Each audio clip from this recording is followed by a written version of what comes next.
Good evening, ladies and gentlemen, and welcome here to race number 3 of the season for the G-Force Grand National Series. We are here today at the Richmond International Raceway. Mid-afternoon conditions. It's going to be hot. It's going to be slick. Tonight's event is called the We Love Virginia 125. I'm Seth Cole alongside Samuel Dyer. Sam, how many drivers are going to love Virginia after tonight's race, though? It's going to be a very difficult race for these drivers. Richmond so far during practice has been looking notorious for drivers getting loose out of 2 and out of 4. The transition has been extremely aggressive for these drivers as well. Once we get to racing, these drivers are going to have to deal with a lot of tire drop off. The tires are going to just drop off immediately, and they've only got 2 sets in pit road for 125 laps for this featured race. As we did at Nashville in the season opener, last week at Charlotte, we're going to be covering qualifying here today as well. They're going to be going out based off of where they were in the practice results. Who's some of the guys you're looking at here to possibly be up at the top of the board and have that good starting track position when we get to main event time? I would say probably looking on top of the board based off of practice and qualifying. Gerald Campbell, Houndshell, as well as Blaine Atkin, those top 3, they've been quick every single time, but a driver that's been very consistent during qualifying, that's been Tyler Riggs. I'm going to keep my eye out on that 26 machine as drivers getting on track and getting ready to go here, looking like it's going to be the 00 of Jason Houndshell leading the charge. Jason Houndshell heading out there onto the track in that 00 machine. Jason coming into this race. Currently positioned, I believe, in the 6th position in the standings. So that Houndshell brother alliance has done pretty well. Both of them up inside the top 10 in the standings after 2 races. Yeah, it's been a lot of consistency as well as a lot of drivers just trying to survive. Nashville, the first race, a lot of carnage happened, and the drivers are having a sense of it could be similar here at Richmond here today, where the cars just might wiggle out on you, as you see there. Houndshell getting a little bit out of shape through the center of 3 and 4, coming across the line here. And we're going to see it's a 22.6. These drivers get 1 qualifying attempt.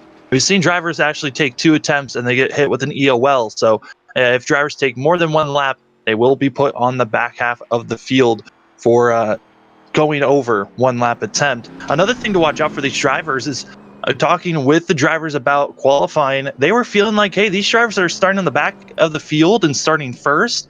They're actually going to have the advantage. The track is going to be at its fastest, at its quickest at that moment. But looking at the pace that drivers are running, it could equal out at some point where the drivers in the back and the drivers that are going to be having the last run might be running very similar lap times.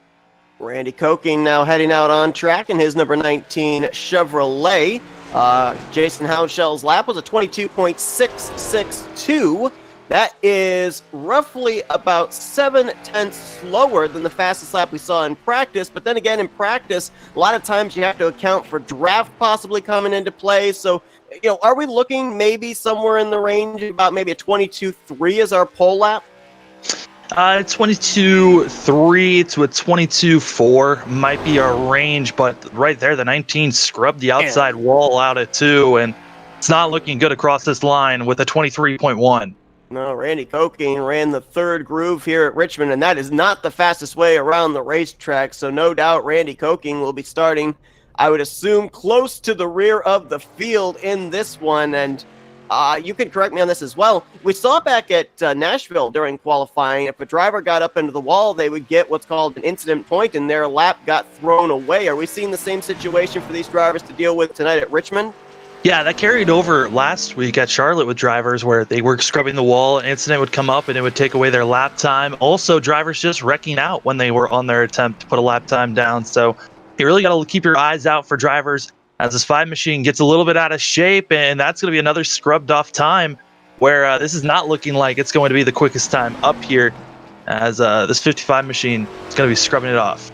Randy Kokin, we just saw 22nd in points. We're looking at AJ DeMarzo, 23rd in the standings as he'll hit the line.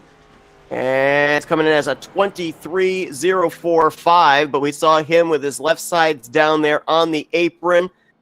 I was going to ask you, but I'm not even sure there's actually an answer, where the area of the racetrack is to be able to gain the time necessary to be able to be up on the top of the board. Yeah, well, really, these drivers are aiming for that yellow line. That's where you want to be.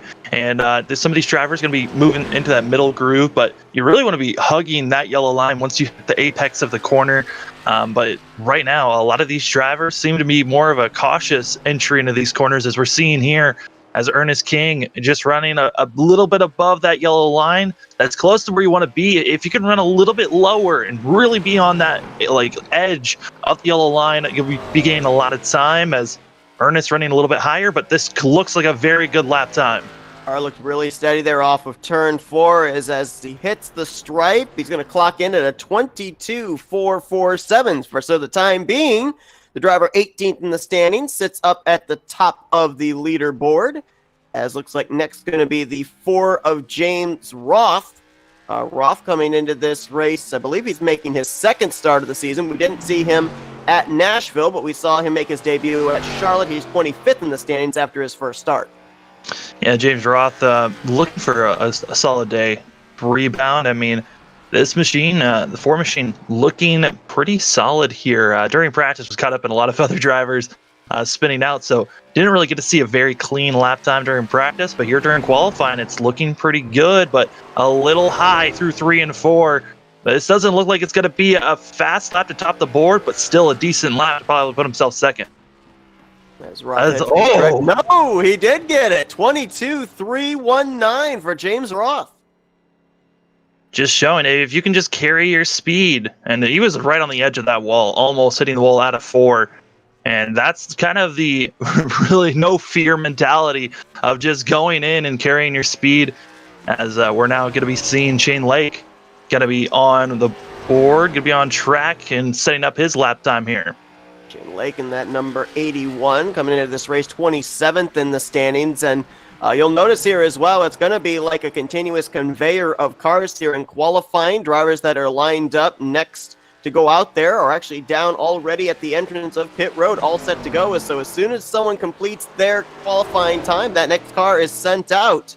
I'm almost wondering if sitting on pit road, though, if that's going to cause a little bit of issue for these drivers, because as they sit there on pit lane, those tires heat up a little bit. Being on the racing surface may make it a little bit slicker on their qualifying lap. Yeah, I mean, in some fashions, it could be heating up the bottom of your tires. In other fashions, it actually cools off most of the tires. If you're just sitting there, you're not able to really put rubber down, and your car's not having any friction onto the racing surface. So as Shane Lake puts his lap time down with a 22.5, putting third on the board, as Dallas Myhan going to be on the track. This 41 machine been consistent third in points, and a driver that's been notoriously known for just surviving until the end of these races. Average finishing position of 5th in the first 2 races. Dallas Myhan has an average starting position of 9th, so just inside of the top 10 here for his starting position in the first 2 races. We'll see what he's able to do. That car hooked the bottom pretty nicely. Let's see if he's going to go to the top of the board, and he will. 22.270 for that number 41 Chevrolet. Yeah, and this is what Dallas Myhan does. He just puts on these very quick lap times, and looking to see who's going to be next to come onto the track. It's looking like it is going to be the 29 of Nick Radar, going to be coming up in his Budweiser machine. And really, Nick Radar, someone that has been caught up in a lot of wrecks recently that haven't really been him at fault, really a victim of some sorts, and expecting really Nick hoping for a comeback story here today. Nick Radar, as you said, hitting some hard luck in the first 2 races, subsequently 17th in points coming into tonight's event.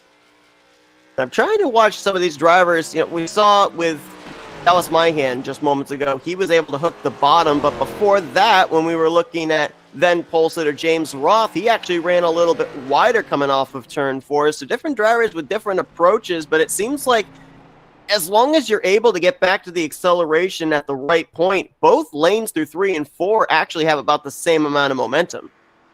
Yeah, as long as you can get into the throttle quick enough on that high side and really carry your momentum forward, you got a good shot. As now we're going to see John Whitendorf in that 33 machine setting up for his lap time here, as Nick Radar going to be 4th on the board with a 22.496. 4th so far on the board, and we're starting to see drivers, they're getting around that 4 marker of these drivers of a 24.4 to a 22.3. So interested to see what Weitendorf has here coming around turns 3 and 4.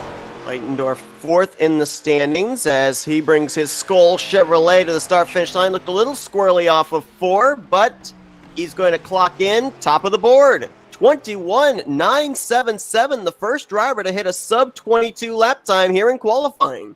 That is incredible to see. Almost 0.3 faster than what Dallas Myhan put down. John Weitendorf showing to the rest of the field, hey, there is still speed out on this track, and you just got to find it, as that 33 machine, wicked fast.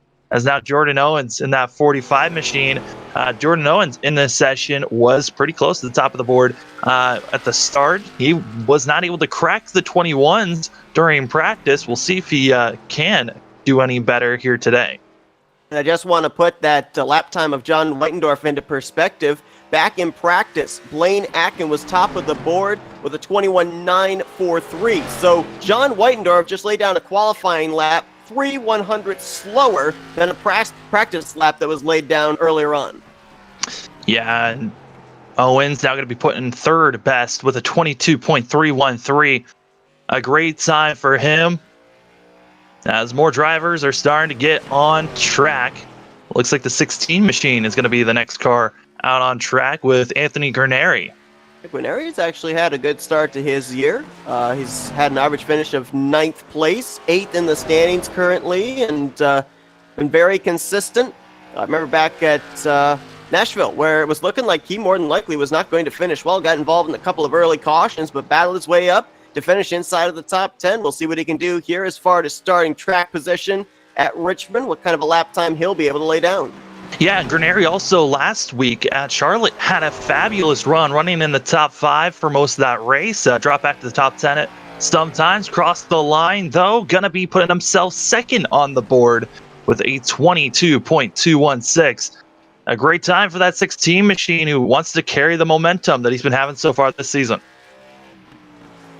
Like next up, we're going to have the 018 of Bobby Labonte heading out there onto the racetrack. Bobby Labonte running that very familiar Interstate Batteries Shrek Chevrolet. And we're starting to now enter into these drivers where we're expecting to see a dogfight for the pole, because Labonte is, I believe, 11th in practice. So we're starting to creep up into those drivers that were top 10 in the practice session.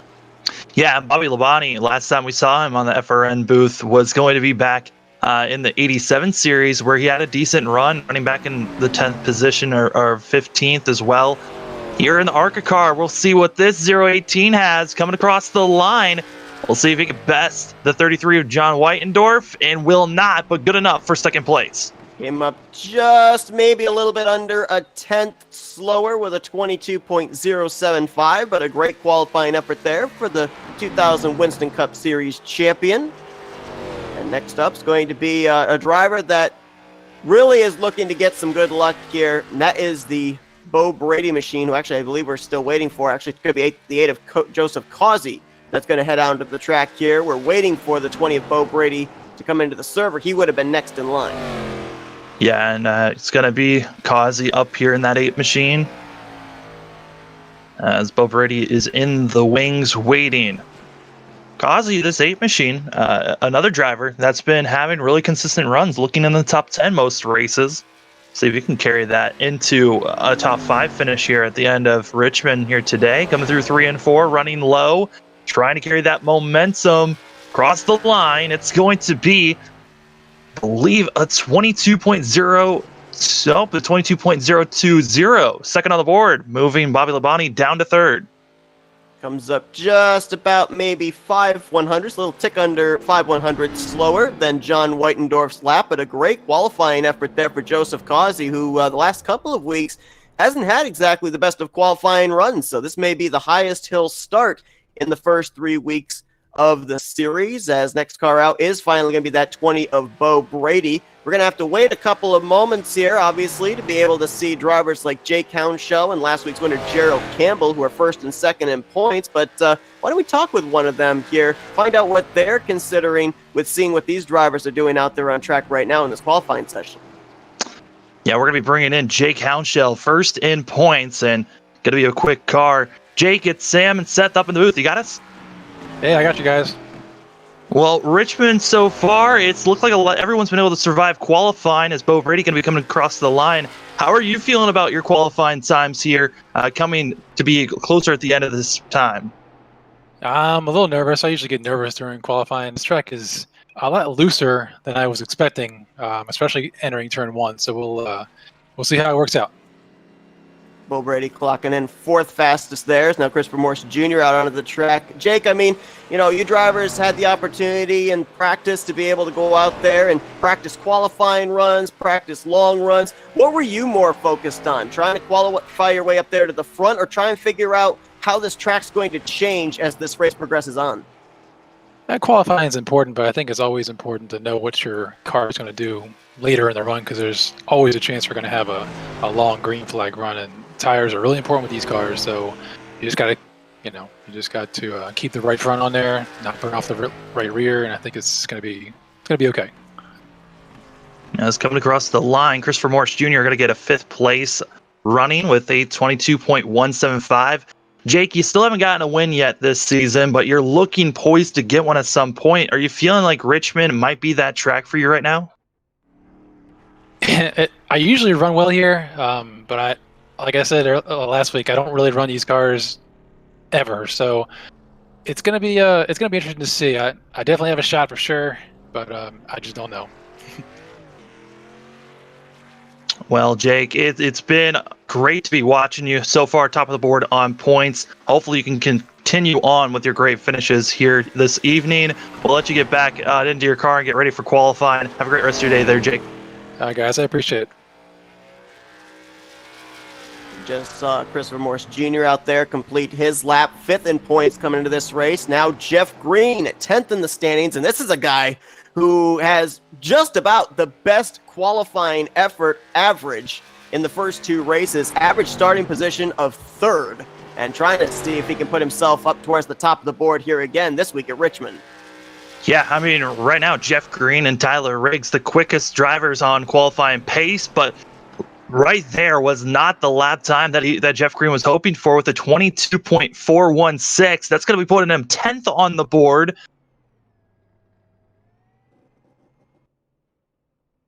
And as I think back to Nashville, we end up seeing Jeff Green out in front quite a bit in that race. But then he ended at one point getting mired back in traffic and just didn't really seem to be able to make forward progress. So it'll be interesting to see what the driver that was 6th in practice is going to be able to do from what's looking like could be somewhere in the vicinity of mid-pack. Yeah, Rocky Boyd now going to be on track. This 77 machine has been a rocket ship some days, where he just is putting on some wicked quick lap times. Expecting Rocky Boyd to be a car that can qualify up front, and also a driver that's been known to have a fast car, top 5 potential. It's all about finishing these races, though, for Rocky Boyd, and I think that's the marker that he needs to continue to work on, is having that consistency to finish. As Rocky Boyd coming out of 4 across the line with a 22.051, should be good for 3rd, and is. And you brought up, finishing is exactly what Rocky Boyd needs to do. Right now, 19th in the standings after having some struggles at Nashville and last week at Charlotte. As here comes the 26th of Tyler Riggs. You said this is a guy to keep an eye on. You look at the statistics in the first 2 races of the highest averaging starting position. Tyler Riggs, average starting position of 2nd, tied with his teammate Gerald Campbell. So definitely a guy that puts a lot of emphasis on good qualifying efforts. Yeah, it's been a lot of string of bad luck for Tyler Riggs. He's had some computer issues where he connects out of the session, and it's really cost him a lot of good runs. He was one of the top 3 cars at Nashville. We'll see if he can carry that short track run speed here at Richmond. Is coming out of turn 3. Looking good for this 26 car so far. Across the line, 22.310. And that's almost exactly what we were talking about with Jeff Green, where a car that we've been seeing consistently running up front, now going to be placed in the middle of the field. How well are they going to be able to react here? Yeah, that's right now 9th on the board. I'm also noticing a little bit of cloud cover creeping in here. The track's a little overcast. I don't know if, that quickly the track could cool down and have a different effect on these cars of what they experienced in practice, but maybe.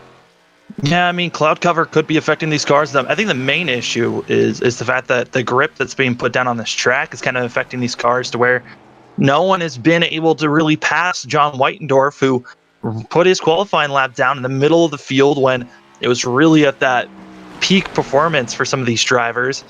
As Jake Hounshell on track, who we were just talking with, our points leader so far, doesn't have a win this season yet, but across the line with a 22.066, best for fourth.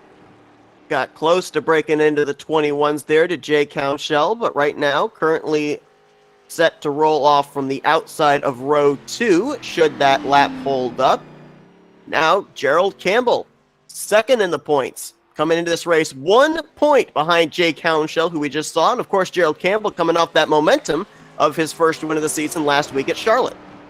Yeah, right now, Gerald Campbell going to be trying to put a lap down. We're actually going to be talking to Gerald Campbell during the heat race warm-up for these drivers if we get to that point, but Gerald's someone I'm interested to see what this 25 car has. He's been quick at all the tracks we've been at. Got the win last week to help with his momentum. His 25 car looking good so far into turn number 3.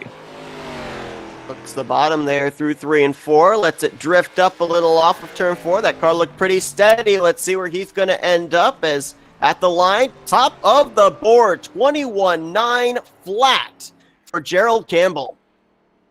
You know, he said we would wait until warm-ups. Let's just bring in him now, as that is a very quick lap time that I don't know if anyone can touch it. Now Hank Steinmiller is going to be on the track, but man, that is a wicked fast lap time. Is about a 10th quicker than any lap he put down in practice. Definitely Gerald Campbell trying to pick up where he left off last week as Steinmiller in that 63.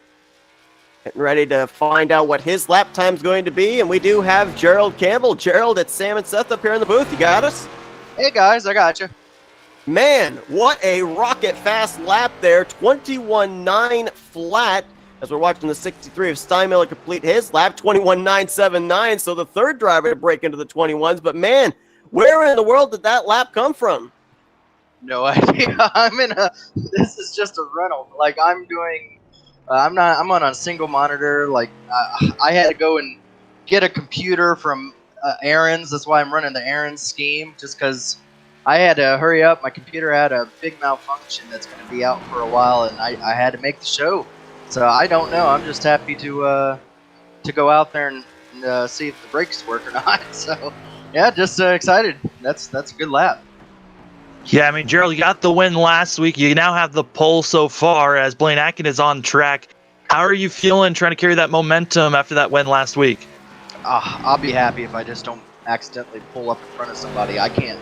I'm not used to this small screen monitor because it's the graphics card in here, and I'm having to run a certain monitor in it. And I'm just glad I'm actually out here and getting some points. So if I don't pull up in front of somebody, I think it's a good night. Well, Blaine Atkin giving it a shot there at your pole lap. He's going to clock in with a 21.922, but it looks like you are going to be starting on that pole position there, Gerald. I mean, a long race for you guys here tonight. We know that the track's going to be somewhat slick, but does that momentum from last week winning at Charlotte give you the confidence coming into tonight? And also knowing the fact that you're within striking distance of trying to take that points lead right now, you've got the starting position advantage over that 0-2. I might have had more confidence if I was with my regular rig.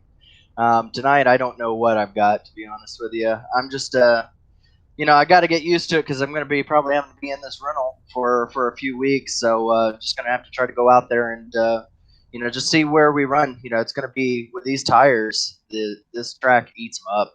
So we're just going to try to see what we're going to do out there and see if we can save a set for the end, because it's going to be who uses the last one, perfect timing. You're going to see different leaders out there. It's just going to be whoever puts on those tires at the right time, and we're just going to see if we ran the right strategy tonight. All right, well, Gerald, we know you guys are getting gritted up here, so best of luck to you. Maybe we'll see you in victory lane for the second week in a row. Good luck. Appreciate it, guys. Let's just go out in there and have some fun. So Gerald Campbell will start alongside of Blaine Atkin here this evening. John Whitendorf and Hank Steinmiller in row 2, followed by Joseph Causey, Rocky Boyd, Jake Hounshell, Bobby Labonte, Bo Brady, and Christopher Morris Jr. Sam, a lot of the drivers that we saw up at the top of the board in the practice session up here at the top of the board after qualifying as well. Yeah, and to just a lot of speed up front to be watching out for. John Whitendorf, who did not have the best practice, with a lot of speed, going to be in 3rd place. That's a car I'm going to keep my eyes out on for, as well as Causey and Rocky Boyd, excuse me. Rocky Boyd's going to be in that 77 machine very quick, and I'm interested to see how aggressive this 77 is going to be. And then also, you just can't keep out the wild card of how is Bobby Labonte going to react with these drivers here today? Top 5 in the points coming into this race, 40 points separation. Let's take a look at our track info here. 1 degrees temperature, 81 degrees track temperature. We're starting to see the sun setting down behind the hills here in Richmond, Virginia. We continue, at least early on, to see that slick condition for these drivers, especially on corner exit, or the track cooled down enough where that will not be a factor for them here this evening. Well, due to the fact that the drivers have a lot of tires, they don't have a lot of tires to work with. They've only got 2 sets in pit road. The tires are going to really just go away from these drivers pretty quick in this race. It's going to be slipping and sliding all race long for these drivers until you get a new set of tires, and you'll be good for the first about 10 to 15 laps, and then you're going to be sliding once again. I know a lot of these drivers, their strategy is to try to split this race in half and save a set for just in case there's a caution that comes out with about 30 to 20 laps to go.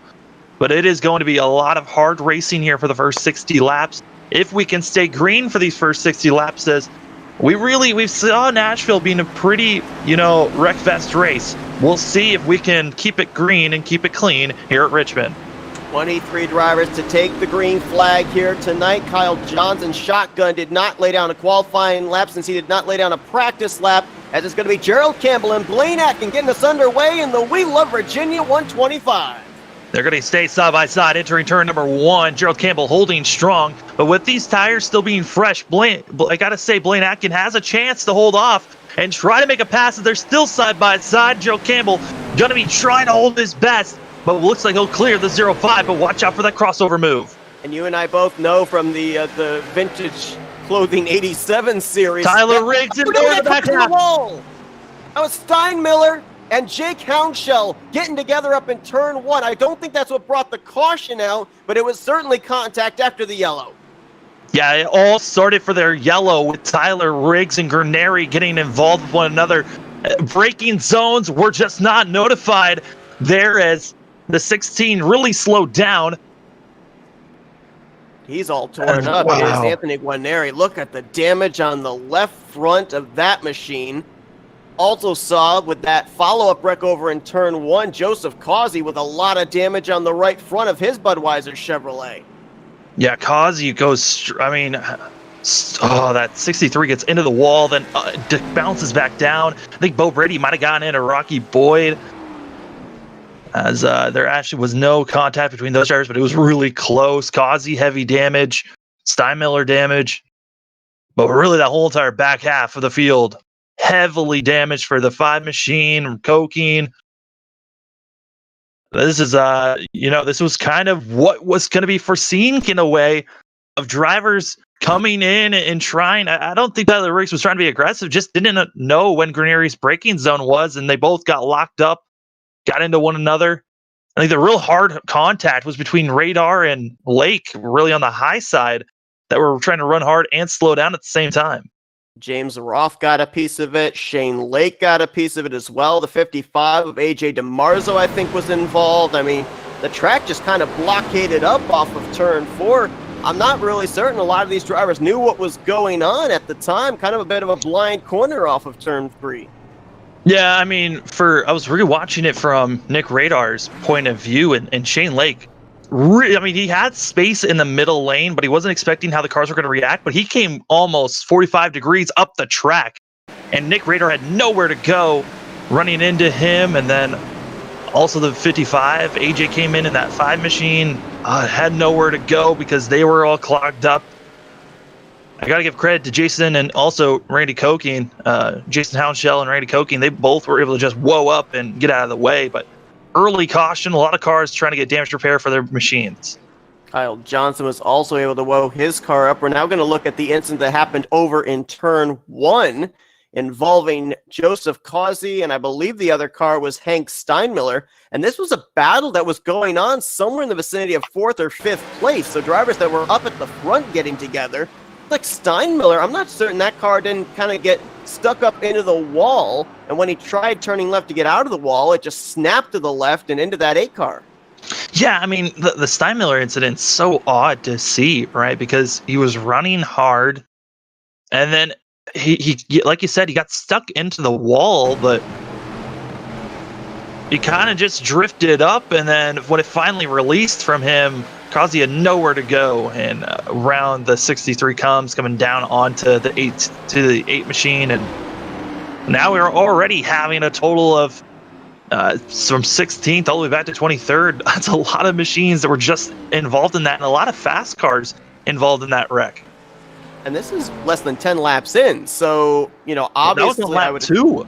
Yeah, and I would assume that a lot of these drivers are not going to be all that anxious to utilize that one fast repair they have this early on with about 120 some odd laps remaining.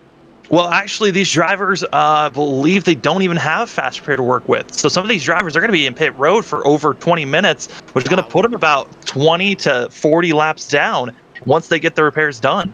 Boy, that is huge, because here at Richmond, you saw we did 2 pace laps. iRacing considering this a short track, and a short track means you come down pit road, even under caution, and you spend a long time on there, you're going to lose a lap at least, and a number of drivers have already lost about 3 or 4 laps that sustained quite a bit of the damage from that wreckage. Yeah, Shane Lake, A.G. DiMarzo, as well as Anthony Garneri, still in the pits trying to get repairs done. Everyone else on track. First car 1 lap down is going to be Joseph Causey, and we got 19 cars left on the lead lap as green flag about to be in the air, and away they go as Gerald Campbell and Blaine Atkin take off here as single file restarts for these drivers. Blaine Atkin going to be trying to make a move. Rocky Boyd, though, for 3rd place. He's sticking his nose under Whitendorf. Rocky Boyd's really on the back bumper of that 25 machine. Yeah, when Campbell went, Blaine Atkin went, John Whitendorf kind of caught napping as Atkin with the inside advanced into 3. He'll put his car on point to the front. Battle for 3rd continues side by side between Boyd and Whitendorf. Yeah, and staying side by side is such a risky move, especially with how important tires are going to be. I would kind of let a car just go. Let them go as fast as they want. Let them wear down their tires. And I think that's what Gerald Campbell is thinking right now. Just let Blaine Atkin go. This is exactly what happened last week at Charlotte. Blaine Atkin just took off and didn't really care about his tires. Thought if he can get a big enough lead, those tires would hold up long enough. But it didn't work out last week as, Gerald Campbell gets hit by Rocky Boyd. They start really slowing down. But, man, again, not knowing when drivers were going to be having their braking zones, and they all stack up from second on back. Yes, they did. That was Whitendorf, and he had Houndshell into the back of him, and he had Bo Brady into the back of him. All these drivers stacking up, and now they're all wadded up. Bobby Labonte joins this group, along with Christopher Morse Jr. You could throw a blanket over about 6-7 drivers from the 3rd position on back. Bobby Labonte now going to be side by side with Gerald Campbell, going to be trying to make this pass here. This is for 5th place, and now Bobby Labonte into your top 5 as Gerald Campbell continues to be stuck on the outside. A car that also was involved in that, John Whitendorf, he got stuck behind the 25 machine, finally found space to come down and might finally make that pass. But right now, Jake Houndshell almost got himself bumped by Bobby Labonte on exit. A lot of these drivers are starting to see drivers that are thinking, hey, I need to save my tires and backing off like Gerald Campbell, and others saying, hey, I need to start moving up to the front. This is the battle between 2nd and 3rd in points. Gerald Campbell in the 25, Dallas Myhand in the 41. Is that Kyle Johnson looking like he was thinking about 3 wide with Jeff Green and Myhand going into turn 1. Instead, it's a side-by-side battle for 10 as Green gets the wall pretty good. Yeah, Green going to be hitting the wall pretty hard there. I don't think there's too much damage. It shouldn't hurt him too bad here at Richmond. Kyle Johnson, though, started all the way back in 23rd place. Did not put a lap down at all. Now up to 10th, up 13 positions after 14 laps. A great run for himself so far. Up at the front right now, you've got a breakaway, Blaine Atkin, 2 seconds over Rocky Boyd, who then has about 3-4 car lengths back to Bo Brady in that 1988 Bobby Allison throwback. Then it's Bobby Labonte in the 18. He's right now in 4th, followed by Houndshell, battle for 6th. John Whitendorf under fire from Christopher Morse Jr. Yeah, Christopher Morse Jr. in that 3 machine, trying to get a good run, help him points-wise, needing a win really to really boost his points up. Also, looking back, Gerald Campbell, once again, he's just slowing up so much more than some of these drivers into these corners, trying to save his tires or just feeling a little off. Like he said, he's not on his usual setup, and that can really throw a driver off at times once they get off of their momentum, as they're still side-by-side for this 6th place position. And the thing I'm wondering right now, is it wise to continue this side-by-side battle between the 3 and the 33? Because I would think you're using up a lot more tires racing each other like that than you would be if someone just kind of backs out, says, all right, you go on ahead, and the 2 of them go back to trying to save those good years. Yeah, I mean, you're really going to be putting a lot of pressure into that right front tire if you're staying side-by-side racing, and it's going to hurt both cars when you're side-by-side, and especially with how important these tires are going to be for these drivers. I mean, already drivers are about 5 to 6 tenths off of what they were running their best lap, and we've been on these tires for over about 15 laps green, so these tires are going to just wear more and more the longer that we go on, expecting these drivers to be way off as Kyle Johnson gets a little out of shape and almost drifted up into Dallas Myhan. And again, a mistake going to wad everybody up. Jeff Green, Dallas Myhan, Jordan Owens, and Jason Houndshell now all close proximity to each other, and we saw the difference with braking zones going into turn 3 lead to that big wreck in 3 and 4 on lap 2. Kind of worries me every time that these guys get wadded up again, because for the moment they've been able to keep an eye on what each other's braking zones are, but when you get wadded up like that, you see positions, you get caught up in the heat of the moment and maybe forget about the fact that someone might be braking earlier than you. Yeah, and also getting onto the throttle just a little bit too quick, and I think that might be what's going on with Kyle Johnson, is he's getting onto the throttle a little too quick, a little bit too aggressive, and it's really making that back end not happy as he gets squirrely again that last lap out of 4. His 88 machine is quick. He's already moved up a lot of positions, but he's got to be mindful of not taking out and ruining his race early on so far. As looking up front, I mean, Blaine Atkin just pulling away with over 2 seconds on Rocky Boyd. Rocky Boyd losing time to our leader, about a tenth each lap. And it's looking like this 05 machine looking for a dominating run so far.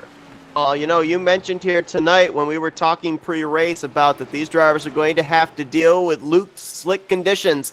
That just fits into Blaine Atkin's wheelhouse, because when we talked to him back during the 87 series, going into the 1.5 miles, sideways into the corner, the super speedways, sideways into the corner, he said, hey, this is what I do in real life. I'm comfortable doing that. So it really seemed like this was going to be a racetrack and a setup and the way that these cars handle that he was really going to enjoy, and he's showing it right now. 2.2 seconds over second place, which, as you can see visibly, translates to just about half a straightaway. Yeah, and also you look back to Nashville, and I don't think Blaine Atkin wants us to look back at that race, but that track was a little bit too loose for Blaine Atkin so far for this 05 machine. Haven't really seen him get out of shape like I've seen other cars. So right now, I think Blaine Atkin, this racetrack and with this car, it's looking good, as he's just been looking so stable compared to the rest of the machines out here. You know, it's interesting. It's almost looking like our top 3 in points have fallen into the conservation mode. We already saw Dallas Myhan. We were on board with him. He was back outside the top 10, currently in 11th. Gerald Campbell has dropped back to the 8th position, and we're seeing here Jake Houndshell, the points leader, falling into the clutches of Christopher Morse Jr. and John Whitendorf. Right now, he runs in the 5th position. Yeah, and these drivers are going to continue to try to figure out where they want to place their car. Houndshell's kind of been lingering in 5th place for a while now after being passed by Bobby Labonte there. And, you know, just waiting and seeing what the 02 is going to do, is Houndshell's kind of been known, as well with Christopher Morse Jr., of waiting for those final about 30 laps to finally put themselves in a top 3 position to have a really good finish. And then if luck falls into their hands, a win is there. And most of these guys are going to be trying to do their best. But really, this wadded up group from 5th up to 7th, these 3 drivers have been just in cruise control, trying to slowly run down the 0-18, as the 0-18 of Bobby Labonte's caught up to Bo Brady in a way. And then slowly in front of them, you find yourself with Rocky Boyd, who's been just getting out of shape and looking very uncomfortable with that machine.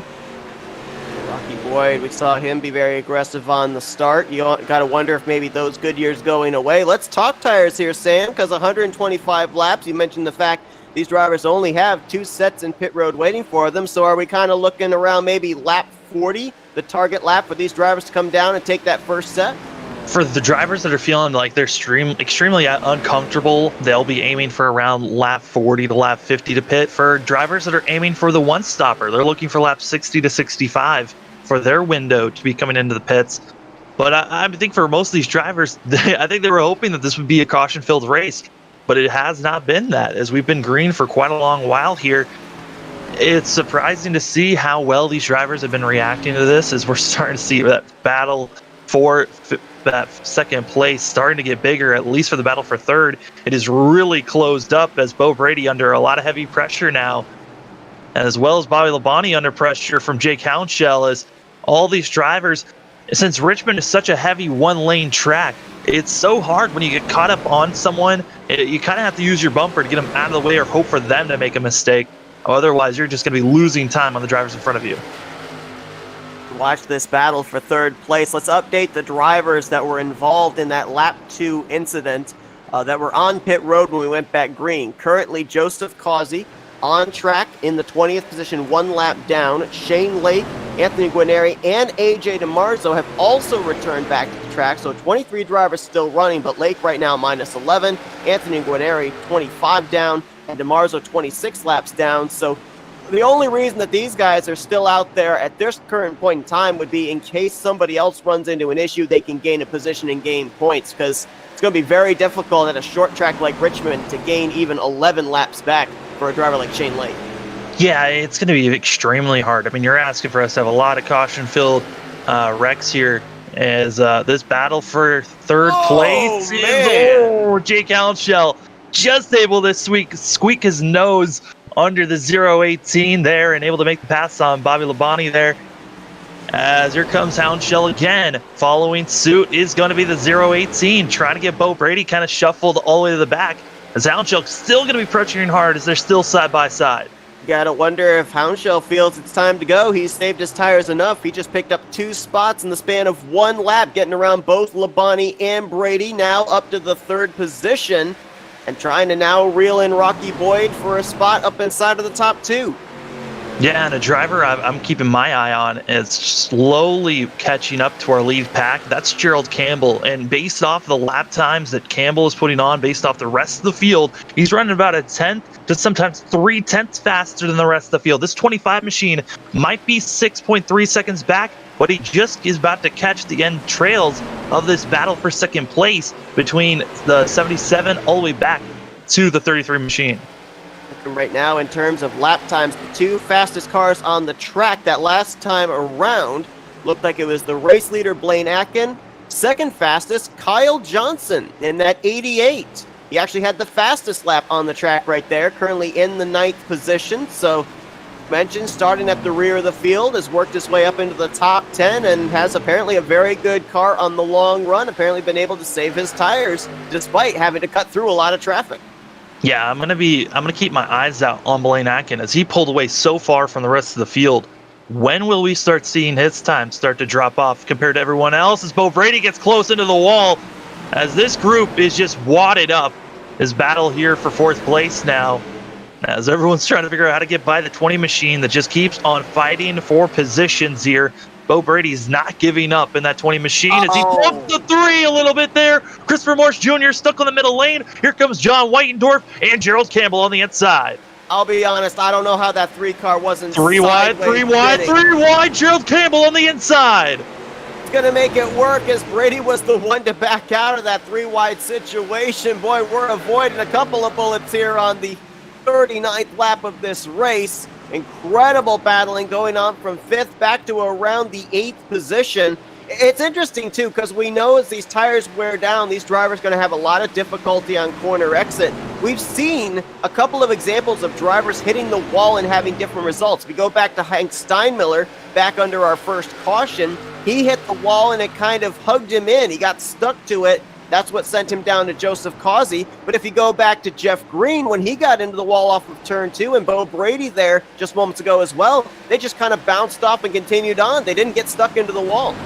Yeah, and right now, Blaine Atkin is about to get one of the most frustrating parts of short track racing. Lap traffic is assumed to be a thing. As well, for this pack of drivers that we were watching for the longest time, they're about to have some issues with lap traffic behind them, as Bo Brady is about to get passed here by AJ DiMarzio, and this 5 machine has fresher tires after getting that damaged repair, and that's going to be helping him a ton trying to cut through this field of drivers that are also trying to cut for position.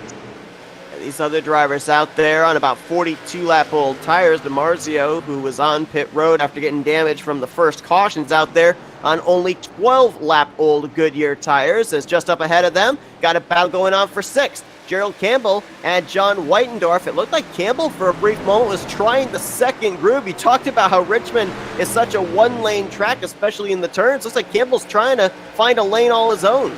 Well, Campbell was pushing extremely hard, and then it was Whitendorf, after seeing a slight mistake from the 25 machine, was able to get under him and push Gerald Campbell to the high side, which gave Whitendorf the better positioning to move forward. Whoa! As old Rocky Boyd going to get passed here by Jake Hounshell, and Hounshell drifting up, pushing Boyd up the track just slightly, but they still stay side by side for second place, as Labonte going to be staying and watching this battle, hoping that they don't wreck in front of them, or if they do, an opening opens up.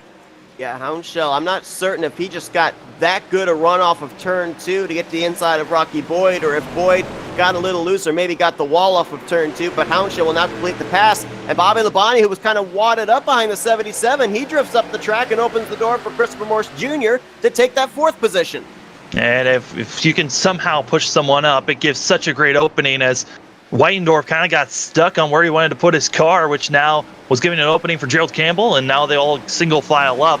Oh, watching up. Man! They are so close. They One are. mistake of really just a mistake, like we saw with Gerald Campbell earlier with Rocky Boyd, of not knowing someone's braking zone. It could cost a lot of drivers right here.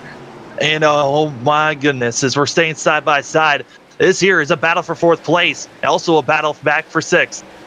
These guys know what they're doing, but when you're up here and you see that closing rate be bumper to bumper, your heart just jumps up into your throat thinking there's going to be contact, especially now with the fact that we've gone into this long green flag run. The tires are wearing down. There's not nearly as much grip in those front tires when you hit the brakes as there were back on the 1st, 2nd, 3rd lap.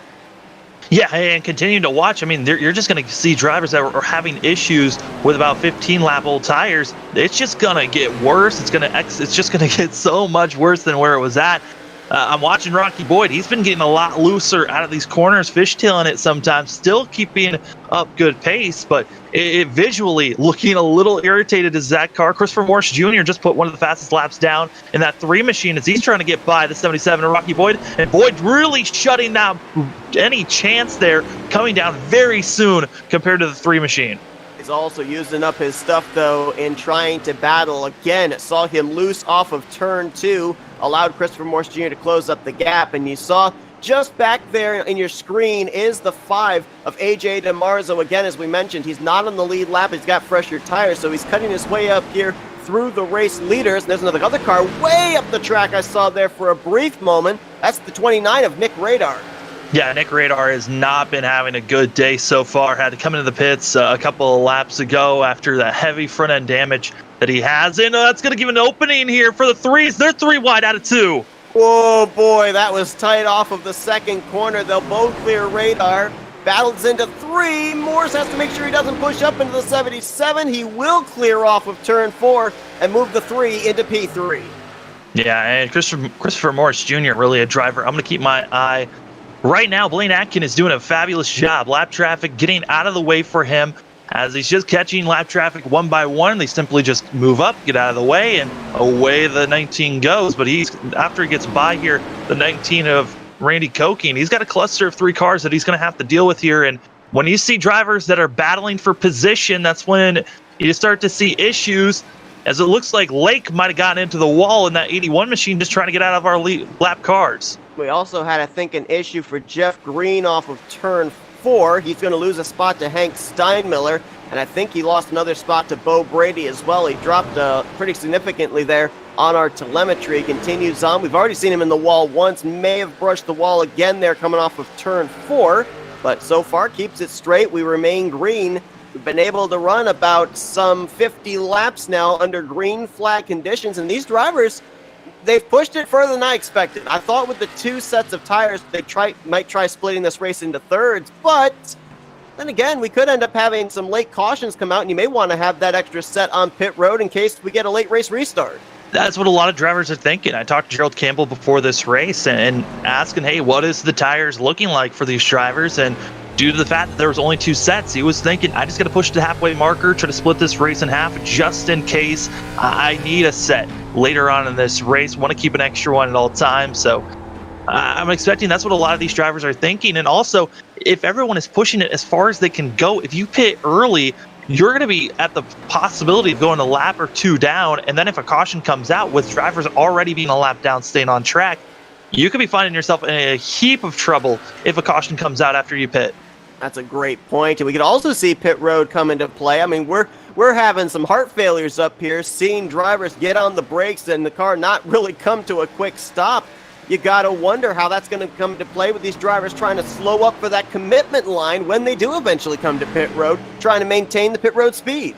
Yeah, I mean, pit road speed and also just coming onto pit road is going to be very tricky. I mean, the change from coming from the racing surface to the apron is pretty quick, and there's not a lot of wiggle room if you're coming down. You really have to notify the whole entire field that you're around. I'm coming in, so they can try to give you as much space as possible so you don't get ran over trying to slow down in the middle of the corner. Blaine Atkin making the pass here on Ernest King. That is 17th place, so he's about to catch up to drivers inside of the top 15.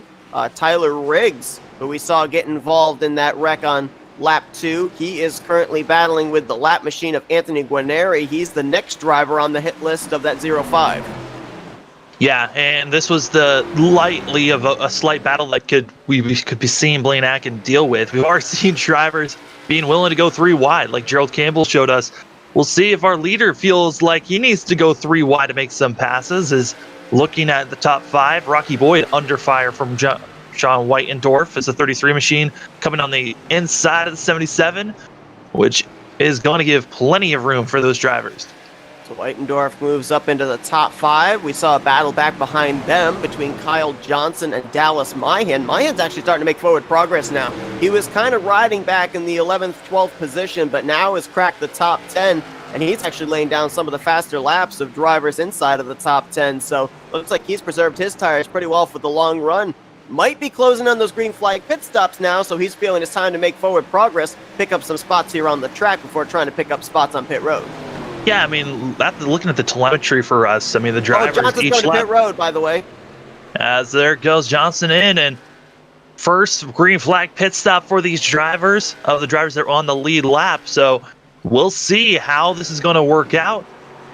As this 88 machine was looking quick, made some very quick movements, was running in 8th position after starting back in 23rd.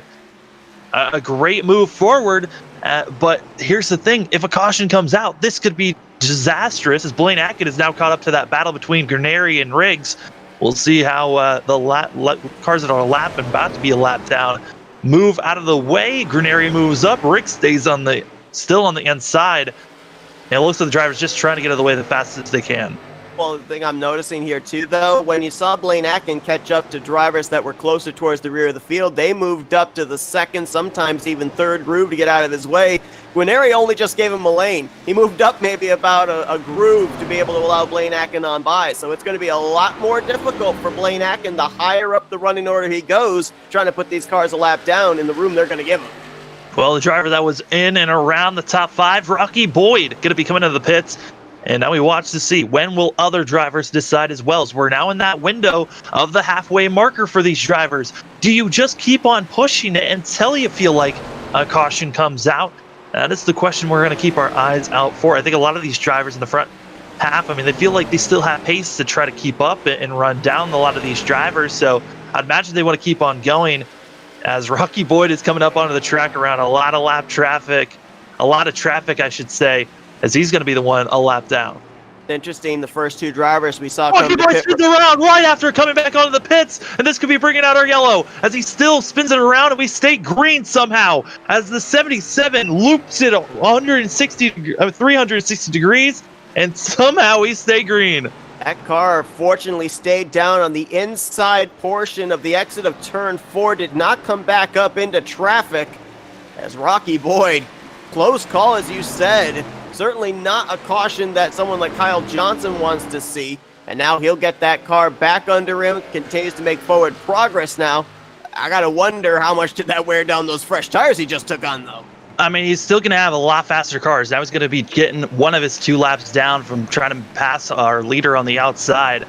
But, I mean, that is a very, I mean, that's just the difference. I mean, you've been running on these older tires for so long that when you finally switch to newer ones, sometimes you're not used to how fast you can get onto the throttle, and it can shock you in some ways, as Ernest King now going to be pulling himself into the pits in this 24 machine.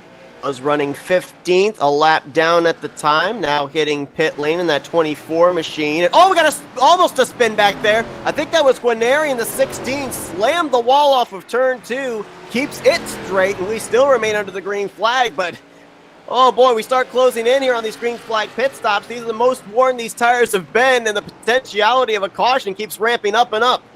Yeah, I mean, we're going to have drivers dealing with old tires, drivers trying to get used to new tires. And when you finally get used to those newer tires, you're going to be coming up with so much more closing speed than we've seen all race long. The potential of a car wrecking is there as Anthony Guarneri now going to be pulling it into the inside with Riggs, trying to slow up and get into their pit stalls.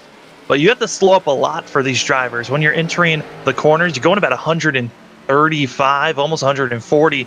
You're in pit road speed, it's going to be 40 miles per hour. You have to slow down a ton as Tyler Riggs and Guarneri both in the pit road.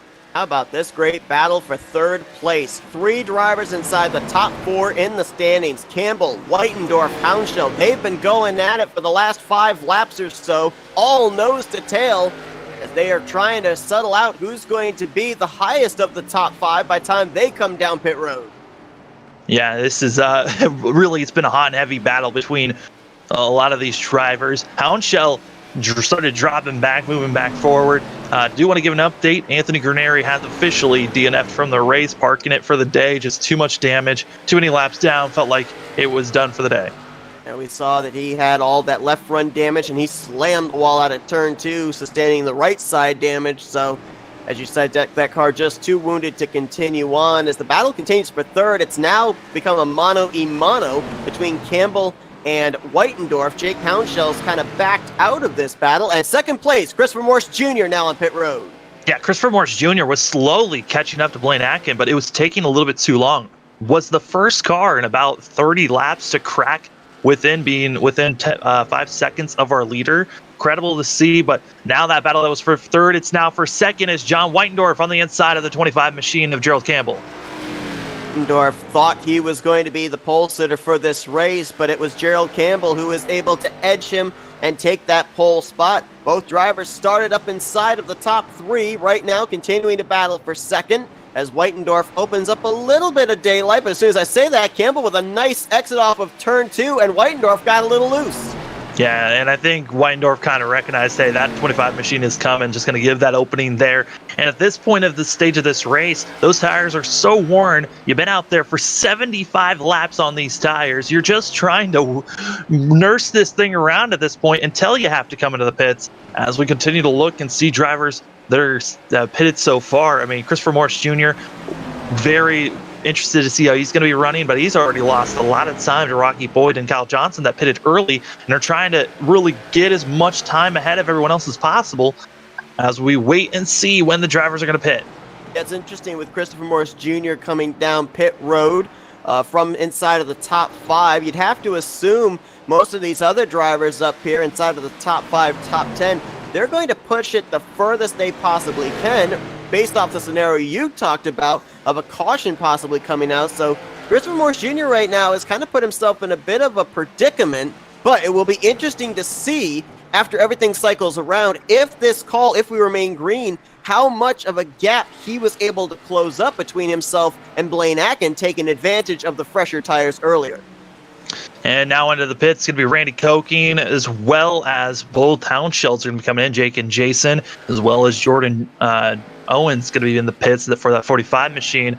His battle here for second place. Whitendorf, it looked like he almost took out Gerald Campbell for his second there, as both drivers still pushing as far as they can. Also the battle that really a driver that's in the wall is going to be Shane Lake, who just continues to wall ride. Whenever a lead lap car comes by, that 81 machine just throws his car into the wall, which is kind of scary to see due to the fact that we saw a car that got into the wall with Steinmiller and the way that he popped off. It's looking very nerve-wracking whenever I see him go up in the wall.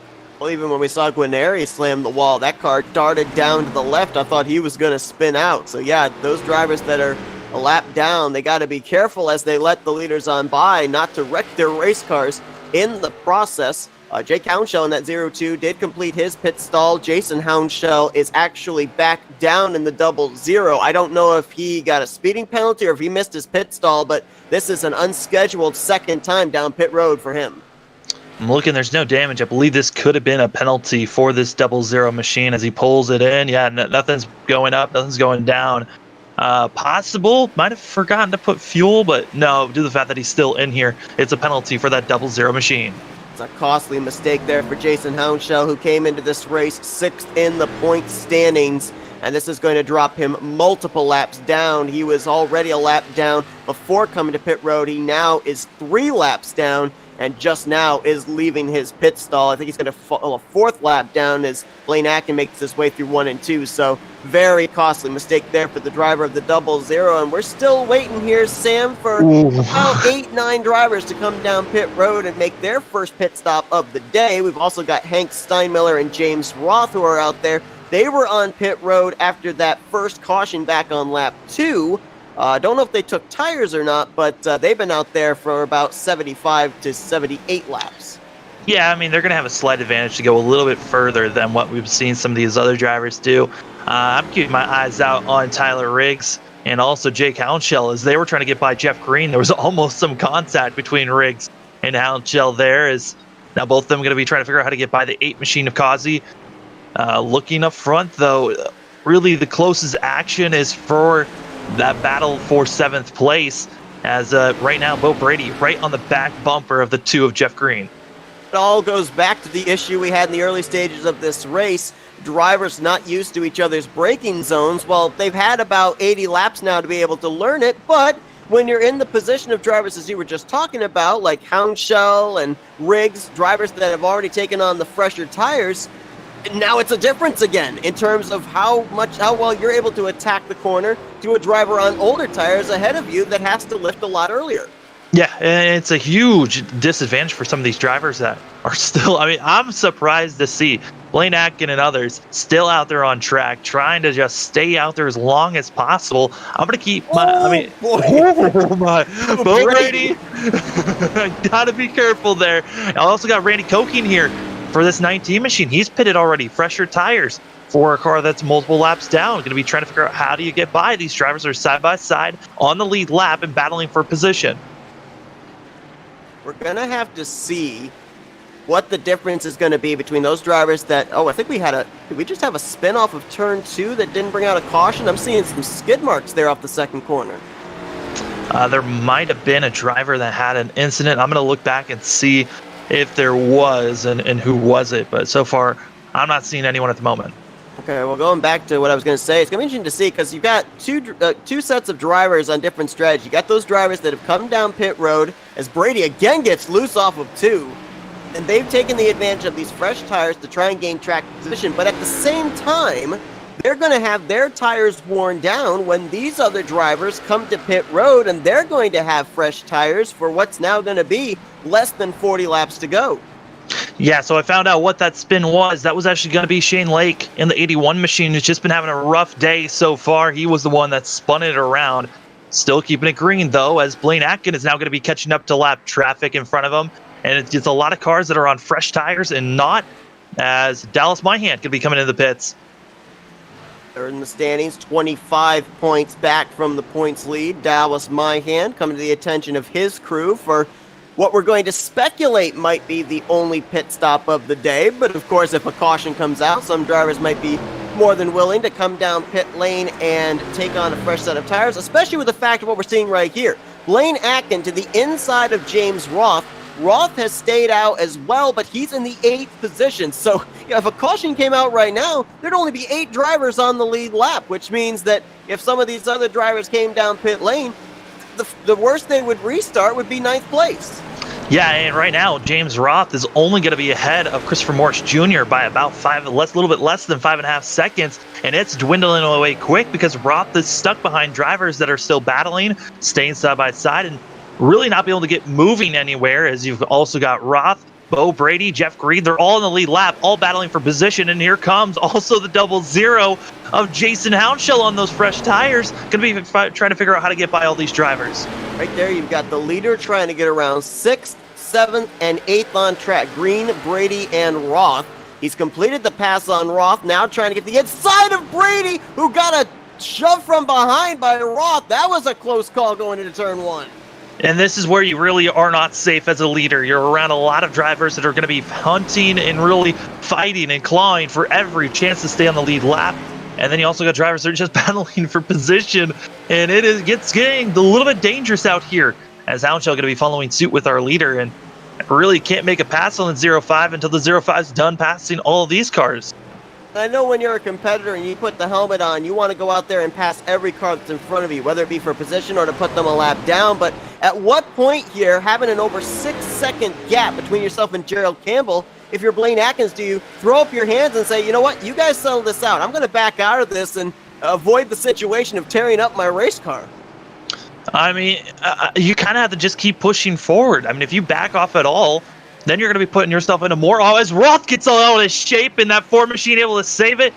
But you're going to be putting yourself in a little bit of a tricky situation. If you back off at all with the drivers that are going to be on the fresher tires, they aren't expecting you. They're expecting you to be pushing as hard as you can. And if you start letting off a little bit sooner than what everyone else has been doing, just to make sure that you conserve and save, you can be putting yourself in a more dangerous position than where you would have been. Battle is on for second again. This is a 96-lap-old tire side-by-side wall holding up drivers behind them like Kyle Johnson, as well as Jerry Owens and the 77 of Rocky Boyd. They now, talking about Whitendorf and Campbell, will move up to the second group. Owens got absolutely clipped by Rocky Boyd there. Almost went up into Gerald Campbell. I think there might have been a slight contact between the 25 and the 45 there. But yeah, like you said, it's kind of a wall that's right here where these drivers want to take off, but they just can't. I'm going to throw out a question to you here because I recollect back to another Richmond race we did, and we saw a driver stretch it, I think it was 115 laps. Is there anybody here that's going to try and stretch it the 125 lap distance? Will the fuel cell allow them to do that? Looking at the drivers and the laps they're putting down, I don't see anyone that really might be thinking that. I mean, you'd have to be losing a lot of time and hoping that other drivers would pit. I mean, maybe Steinmiller, maybe Labonte. I mean, those drivers, they had a pit stop to try to save fuel. I don't know if they thought it would go green all the way. This has just been incredible to see with these drivers staying as green as they have. But if a caution comes out, it's going to really put a knot in a lot of these drivers and their plans on what they're going to be doing here, as Whitendorf going to be kind of shoved out of the way here by Rocky Boyd, and then also in front of him, Owens is trying to figure out how to get by the 25 of Campbell, and Campbell's really not making it easy for Owens and trying to wear down those tires as much as he can. Great job. What great recovery for Hank Steinmiller. We saw him have his incident battling at the time inside of the top 5 with contact to himself and Joseph Causey after that caution came out back on lap 2.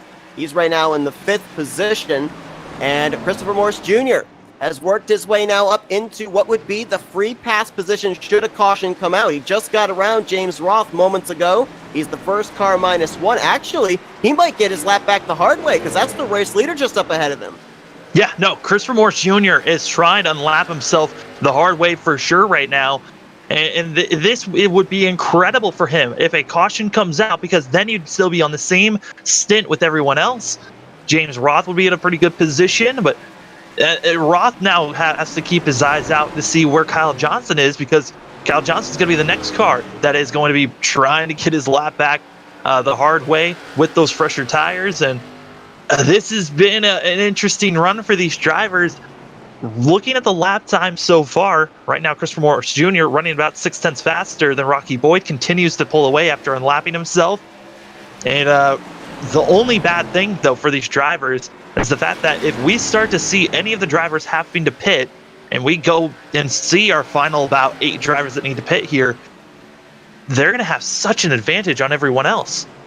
Well, see, that's the thing. This battle that we just saw of Christopher Morse Jr. getting around Blaine Atkin, you have to wonder if this is the proverbial pass for the race win. Because to your point, Christopher Morse Jr. is taking advantage of the fresh tires now. If Blaine Atkin cannot make it the rest of the way and has to pit, the question is, I think Christopher Morse Jr., with where he's positioned now to the 0-5, he will cycle around as the race leader when drivers ahead of him hit pit road. But the question is, how big of a gap will he have back to Blaine Atkin, who will have those fresh tires in the closing stages of this race? And will there be enough time if you wait as long as you can? I mean, if you wait 15 laps, you're only gaining, I mean, right now, you'd be gaining a total of 1.5 seconds on a driver.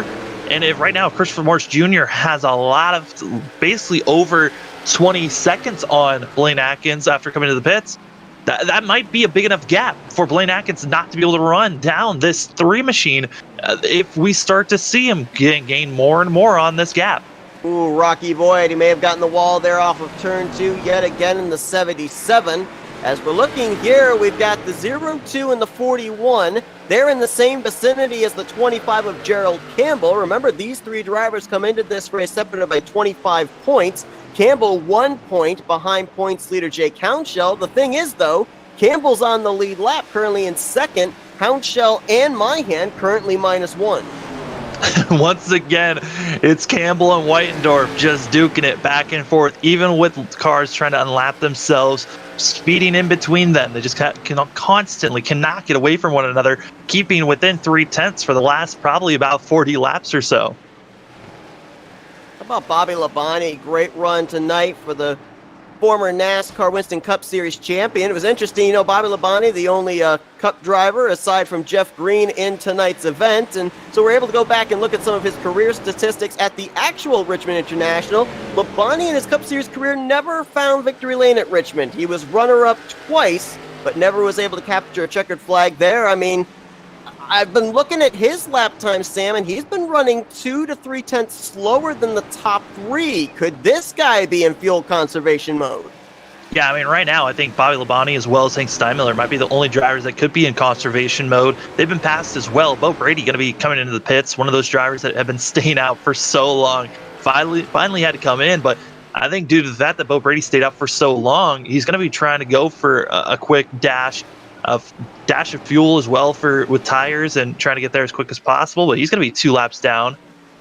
And this is just looking so difficult for some of these drivers back here as we continue to have the battle for second place where Whitendorf is ahead trying to get by Jeff Green, who just went a lap down. And then, like you said, the battle with back here for 4th place is Steinmiller going to go past Labonte, and now also got the 5 machine following Steinmiller. Labonte is just slowing down. Goodness, I'm sorry to cut you off, but we nearly had a wreck there. Jake Hounshell trying to get around Rocky Boyd actually sent him up to the wall in turn 4, and Boyd's going to repay the favor. He dumped the 0-2. And just like that, Jake Hounshell that was trying to have a decent day. We stay green. No yellow has come out just yet, which is shocking to see as Hounshell going to be able to get going. No! Christopher Jr. nowhere to go. Finally, the yellow comes out. Oh, no. Christopher Morse Jr., who was in the free pass position, collected up after Hounshell tried to get the car turned back around after getting sent up into the wall by Rocky Boyd. What a horrible turn of events over in the first corner. The 2 drivers that were battling for the championship in the 87 series just a couple of weeks back. And just like that, both of them seeing their days go up in smoke. Christopher Morse Jr. nowhere to go in that scenario. And I mean, Seth, both you and I are shocked that there wasn't a yellow because he was spun out in front of oncoming traffic and nothing was being thrown. The field's so spread out. How in the world do you find an area to be able to bring your car back down the racetrack without being in front of somebody? Exactly to your point. But man, we talk about Richmond being a short track. Short tracks breed short tempers. We're going to go back, look at the initial contact between the 0-2 and the 77, and then, of course, the follow-up over into turn 1. Actually, this actually started all the way back the previous lap. We're going to go all the way back to turn 1. This was on lap 113. Here's the contact there with Boyd getting the back of Houndshell as they take Myhan 3 wide. Boyd runs Houndshell up the track. He then goes way down low. Here comes Houndshell. He's going to try and have a little payback. He's into the back of the 77 coming off of turn 4. Almost sent the 77 into the wall, and looks like Rocky Boyd gets the final word down here into turn 1. I mean, I would like to say that was Rocky Boyd just trying to shove it, and that was his aggression there. I mean, in all actuality, Jake Houndshell just came in with so much speed trying to make that pass work that when he had to slow down and even try to take the corner, he was right in front of the 77, and the way these noses work, if you get tapped, you're going around. And there you see the shot that Christopher Morse Jr. took. Nowhere to go, as when Houndshell was trying to get his car turned around, the ideal situation would have been that car spinning down to the apron, but it was stopped right in the lower groove, and Morse Jr. on the fresher tires was going to be hooking the bottom through 1 and 2, and next thing he knew, that 0-2 was right in front of him. No reaction time, as Christopher Morse Jr. all crunched up on the front. The back end of the 0-2 all crunched up, as well as the suspension up around the left front, hanging down there, dragging on the ground. Well, this now changes everything. So many drivers are going to be trying to take waiver rounds here, trying to get their laps back. Dallas Myhan is going to be trying to take a waiver round here. Also got Owens, Roth. You also got Jeff Green, who just came into the pits, going to be the first car 1 lap down. Rocky Boyd's going to be trying to take a wave around here. Kyle Johnson, though, due to the fact that Christopher Morse Jr. was involved in that incident, he's going to be given the lucky dog, now going to be running all the way to the end of the field, but 6th and on the lead lap. We had 6 drivers at the time. No, I'm sorry, 5 drivers at the time on the lead lap at the time that caution came out. And we were questioning about staying out that long for drivers like Atkin, Whitendorf, Campbell, Steinmiller, Labonte. Well, they got the caution they were hoping for. Maybe not the circumstances they were expecting, but long con Cole of staying out as long as they could. It's paid off for them in terms of track position here, closing in on what's going to be a restart with, I think, around maybe 6 laps to go. Yeah, and this is going to be completely different from what we had on that last restart where drivers were dropping back, trying to save their tires. This is going to be a full send for all these drivers. It doesn't care if you try to save. It's all about getting up front, being in that lead position. And we know that Gerald Campbell has been notoriously known as well with Blaine Atkin having fantastic restarts. How well are we going to be seeing this 25 car try to get below the 33 of Whitendorf? And does Whitendorf have anything for Blaine Atkin going into this first corner? Like Christopher Morse Jr. and Jake Houndshell, right now they are 19th and 20th on the standings, still on pit road, getting damage repaired. No doubt tonight Jake Houndshell is going to lose the points lead. Looks like it's going to be to Gerald Campbell, but Dallas Myhan is up here in the 41 on the lead lap in 7th place. If Campbell runs into some issues here late, Myhan might be able to capitalize, as here we go. 7 laps remaining at Richmond. It's Whitendorf and Atkin leading them to turn 1. Man, Atkin going to be getting a good start, still side-by-side action here. And right now, Gerald Campbell is set in a great spot. He's not dealing with anyone. He just needs to follow in the tire stripes. As it's going around, it's going to be the 24 car in the back stretch. We stay green, though.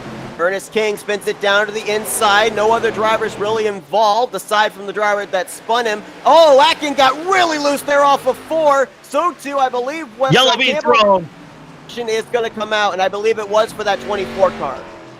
I also believe there might have been, which is weird to throw so late. I mean, they were already straight and going, and then throwing it after they had got going. But we're now going to be seeing these drivers. Now it's interesting to see what will be thrown here. Will we be seeing these drivers have another restart here? That looked like maybe a little net code sent the 24 around. Either he lost it or a little net code between himself and Tyler Riggs, who was blinking at the time. But regardless, I mean, at this point in time, right around here is when the caution's thrown. And to your point, the field had already gone by. The 24 had gotten back going. So interesting that the caution had been thrown for that when it hadn't been thrown for some earlier incidents like Jake Hounshaw, as well as that spin that we had for Rocky Boyd earlier on in this race off of turn 4. Yeah, I mean, to be credit to the race admins, they were so spread out for that last caution. This time around, I don't think they got the right view for the incident. But, race control is trying to do their best at this moment for these drivers. So a driver that's going to be very grateful for that caution coming out is going to be the 2 of Jeff Green. You're going to actually see him going around there, getting his lap back. So 10 drivers will be on the lead lap when we go back green. And the question is, how many laps is it going to be? Because I don't think we've got any green-white checkered. There's only one green-white checkered attempt, if needed, for the end of this race. When this caution came out, though, and the fact that we're waiting to see if drivers are going to have to pit or not, we'll see if it's needed for them to come in. Do you want to take tires at all? Drivers that have taken tires, that's going to be Dallas Myhan. Roth also taking tires, Rocky Boyd. And I think all of those drivers going to be on the lead lap, so they're going to have a slight advantage over some of these drivers. We'll see how they cut through the field here. Jeff Green now coming down pit road as well to take on his tires after getting his lap back. And yeah, for Myhan and Roth, those were drivers that took the wave around under the last yellow. They were not allowed to pit under that caution period as a result. Now they're going to have those fresh tires and see if they can make some forward progress here in what indeed looks like is going to end up being a green-white checkered overtime. And Rocky Boyd, who is going to be starting up front, it looked like, with this lead pack group, going to get hit with a black flag. So he'll be having to come into the pits and serve that penalty for that 77 machine. But our leader's about to get ready to stack up and get ready to go. Back where we started here as well, because we had Campbell on the pole and Blaine Atkins starting second. 2 drivers that we know are really good on the restarts, and now it's going to be those 2 just roles reversed with Atkins first and Campbell second. They're going to be the ones that are going to lead us to the green here for this green-white checkered. So this is going to be interesting. You got Campbell, who at this point in time holds the points lead with the hardships Jake Hounshaw just had. Campbell, of course, as well, trying to win his second straight race, but for Blaine Atkins, he's trying to get his first win of the season and progress further up in the standings, coming into this race 7th in the current points. I'm just going to continue to keep my eyes out on that 018 machine of Bobby Labonte. I mean, what is Bobby Labonte going to be thinking here for these drivers? I mean, coming in for Richmond 3 races into the season, and we'll see if Labonte feels comfortable trying to move some cars out of the way for a win here. I absolutely don't want to jinx it, but I'll tell you, on that last restart, when I saw Blaine Atkins get loose off of turn 4, I was getting Nashville flashbacks. I got to think that he also might be thinking, hey, I got to be careful coming off that 4th corner, because he does not want to have a repeat of what happened in the season opener. No, he really doesn't. Blaine Atkins has been quick at these short tracks, trying to carry that forward and get the win here today. Gerald Campbell's been quick as well, but with this green-white checkered attempt, I think Gerald Campbell's going to need Blaine Atkins to really have a major mess up here if he's going to have a chance to pass this 05 machine, because it's looking like it takes about 3 laps to pass the 05 machine, and you're only going to have 2 attempts. Here we go. Pace truck's going to make the left-hand turn to pit lane. Next flag ends the race as Atkins gets up through the gears. 2.5, 3 car length advantage before they even hit the start-finish line. And the bass that's going to be going on is for 3rd place. Labonte going to be getting by Whitendorf, moving him up just a little bit, and that's racing action. Here comes Steinmiller on the inside, Campbell into the wall, and it looks like it's all going to be battling here for 2nd place as the 88 goes around as well. And up front, it's Blaine Atkins as we stay green, as coming to the white flag. No one is close to that 05 machine.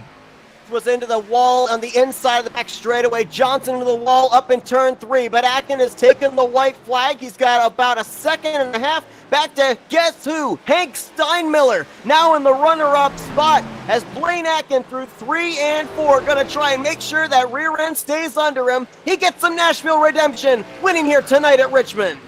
And it's going to be Steinmiller, Campbell, your top 3, and that was a wild one. Coming across, Whitendorf able to get 4th place. Labonte going to get 5th place. But man, there was a lot of contact on the back end as Johnson got spun around. There were other cars that were scattering as well, coming into that white flag.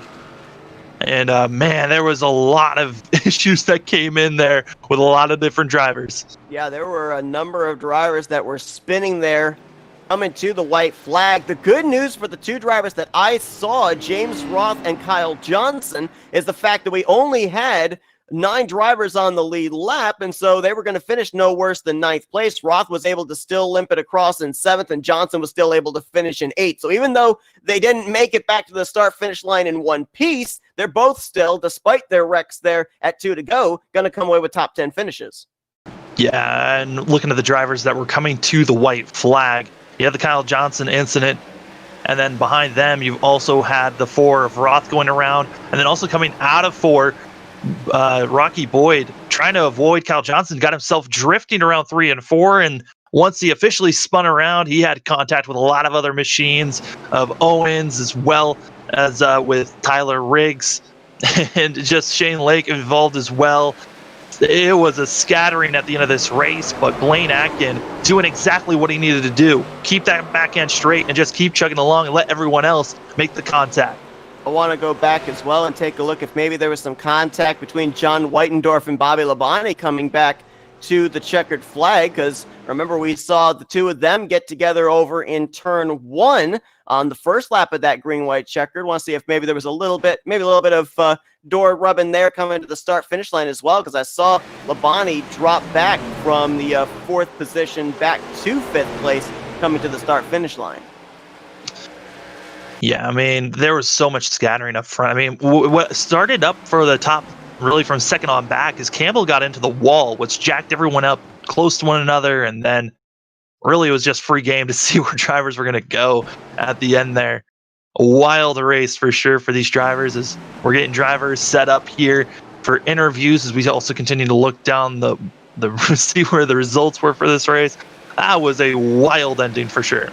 Absolutely, and just to go back and clarify, there was no further contact after that incident we saw there with Labonte and Whitendorf. Labonte actually got up into the wall off of turn 4. That's what lost him the momentum, dropping him back to the 5th position. But we're going to take a look now at the full finisher results from this evening's event, and I got to say, the comeback finish for me has to be Hank Steinmiller. I mean, he got involved in hitting the wall, losing a number of spots, making contact with Joseph Causey all the way back on lap 2, but slowly and steadily worked his way up to finish second.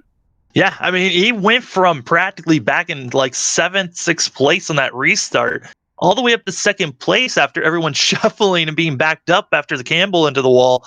Wild racing for sure for these drivers.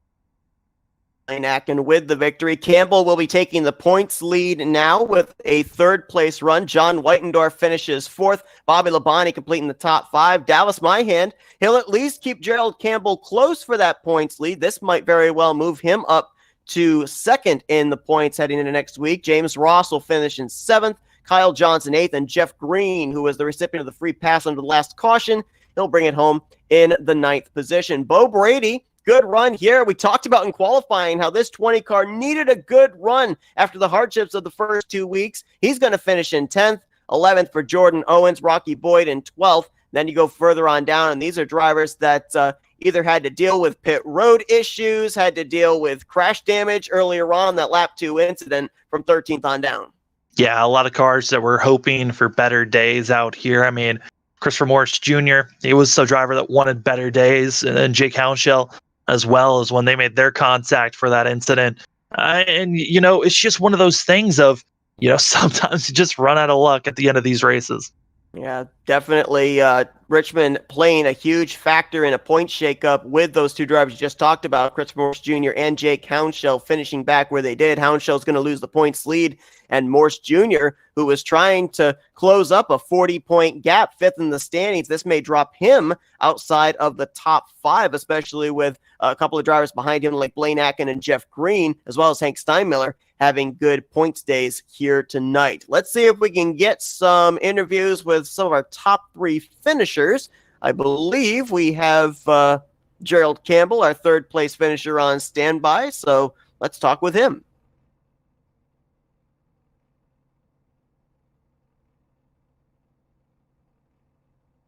Hey, Gerald, it's Sam and Seth up here again, the Flatout Racing Network Studios. You got us? Yeah, I got you guys. Well, man, I mean, we talked to you during qualifying. You talked about the fact that you were not in your usual rig. We saw you out there. Looked like you were pretty stable, though. Stayed inside the top 5 for the entire evening. But the one burning question I have is we saw you be one of those drivers that decided to stretch it as far as possible. Was there a scenario where you could actually run the entire 125 laps on what you had in the fuel tank? Crazy thing is, yes. First question to you, yes, yeah. We were me and the 33 and the 05 were probably good on fuel, probably the 41, but not the 41, but someone else behind us. And about deep into that run, I realized the 33 and I were on the same schedule. That's why we were battling for the last 50 laps to see who's good. We both knew. I mean, the tires just. I'll be honest with you. I was taken back with how long these tires last. I mean, they only dropped off a second and a half on good 67 lap old tires, and they just weren't giving up anything. So I mean, just one of those situations where it's like, oh, if we can make it on fuel, I think we had the right strategy. We obviously all would have probably finished top 3, but yeah, it was going to be interesting to see if the 05. I think he was good, but he was going hard right from the beginning. I kind of took it easy going on in the beginning there, but. Yeah, I was surprised. I didn't know I was going to be able to go full on fuel until about 40 laps into it, and I realized that fuel was going to be an issue. We saw, obviously, at the initial start of this race, a lot of you guys having to learn each other's braking zones. But then when we got later into that run and we had drivers that took the strategy of coming down pit road earlier to get those fresh tires, try and make up the forward progress. A driver like you's got drivers with fresh tires behind them. How difficult was it not only battling with Whitendorfer, you were around all race long for position, but also trying to give room to those fresher tires behind you?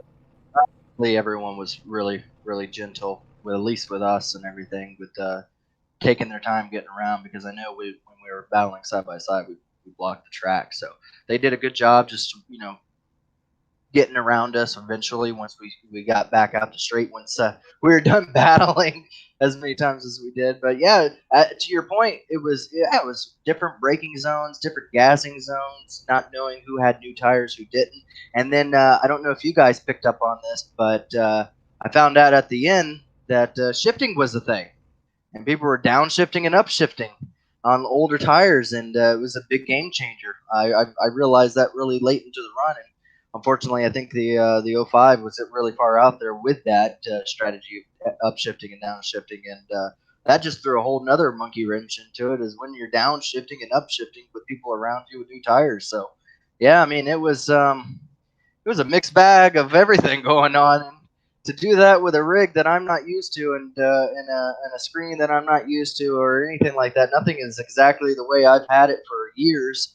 It just it's like jumping into a new car and not knowing exactly what you have out there. So I'm proud that at least I didn't cause too much of a mayhem with everything. So yeah, just crazy, real crazy. Yeah, I mean, Gerald, I think Christopher Morris Jr. was the one that kind of figured that out as well at the end, as he was starting to run down the 05 until he had to come into the pits. But for you, when we got to that green flag checkered chance right there, you had a chance to possibly get by Blaine there, but he took off so far, and then coming out of one, got into the wall. What happened there with the chaos of drivers on the backstretch? It went way too hard. I saw him going in there. I'm like, I gotta get him into this turn. That's the only way I can be able to do it. And I went into the wrong mentality. I should have been like, all right, let's see if he'll make the mistake, because I think he had a little bobble, but I had a big bobble. I had a really big bobble, and I had to put a little bit of block on Bobby Labonte, and to get bumped by the series champion, and to get a shove to push me at least ahead of a couple cars that I didn't lose positions on was a big saver. Luckily, he has some experience, I guess, on being able to push right, because it didn't spin me around, which I was surprised at that point in time. But yeah, no, I went into that turn way too hard. I was a little too greedy. I didn't realize it was Richmond, and the track's not as banked as I would hope. So yeah, and gonna have to go next week and try to make sure I do that a little bit better. Well, Gerald, certainly a lot of positives to take away here tonight from Richmond, though. We saw you top of the board there in qualifying, led the field to green. Not only that, but a second-place run here after your win last week at Charlotte Motor Speedway, and you now take the points lead heading into Bristol. So what's the confidence level there heading into the world's fastest half mile? Yeah, I won in the 87 cars. Hopefully that changes over. I know some other guys are pretty good at Bristol. Bristol's kind of like a duck and dodge kind of a sport. It's almost like dodgeball more than race cars. So you just got to try to see if you get hit or not. So yeah, no, gonna go into Bristol, just do like I do every single race. I'm not too pleased that I'm not the leading winner. So I'm gonna go into Bristol trying to make sure I put myself back on top of most wins. So I look more towards wins than anything. If you get the wins, so everything else plays into a part. So yeah, just got to go out and try to show speed again. And safest place at Bristol is nowhere, but except for on pit road maybe. But no, I'm just gonna go into there with some high hopes, and hopefully, unfortunately, I'm gonna have this this rental computer and this whole system that I have set up here for another week. It's gonna be for a few weeks. Hopefully, I can get through these races and not put myself in a bad position where I end up misjudging a turn again, and do a little bit better job of that with this whole thing. But thanks to Aaron's, ran Aaron's paint scheme because I that's where I got this computer from. So it's a good computer. It did its job. So I'm happy about that. I'm just glad I'm out here on the track with you guys. Well, I'll tell you what, just based off what you were saying in Bristol, I'm not even sure pit road is the safest place on that racetrack, but we'll look forward to seeing if that might be the case next week. But Gerald, again, congratulations on a second place run here tonight at Richmond. Thank you. Shout outs. What do you got? Yeah, thanks PRM. Thanks my teammates, Riggs, Joseph, and more. Thank my teammates out there. It's fun talking to them. I don't know really what it does for strategy or anything like that. We just enjoy each other's time. So that's what we're out here to do, is enjoy each other's time, and you guys just make it that little bit better, because then we get to go back and rewatch it and enjoy it one more time over, just the sweetness of it all. So thanks, you guys. Obviously, we're doing something good if we're getting some champions. 2000 was a good year. We got both of them in here. So thank you guys. Thank anyone that stuck around to watch it, and just go on to Bristol and have some more fun. Well, that's Gerald Campbell. He'll be heading into Bristol as your new points leader. Once again, congratulations on a great run here tonight, Gerald, and look forward to maybe talking to you next week, as you said, maybe in Victory Lane, getting back to the top of the board for most wins on the season. Thanks, guys. Look forward to it. And let's now see if we can get our second place finisher, Hank Steinmiller. Hey, Hank, it's Sam and Seth up here in the Flatout Racing Network Studios. You got us? Yeah, I got you. Well, man, talk about a driver that really had to be patient here tonight. We saw you get up into the wall in the front straightaway coming to the completion of lap 2. You had to come down pit road, start from the back of the pack, but about 120 laps to work your way to the front. You end up finishing second. Talk about that journey.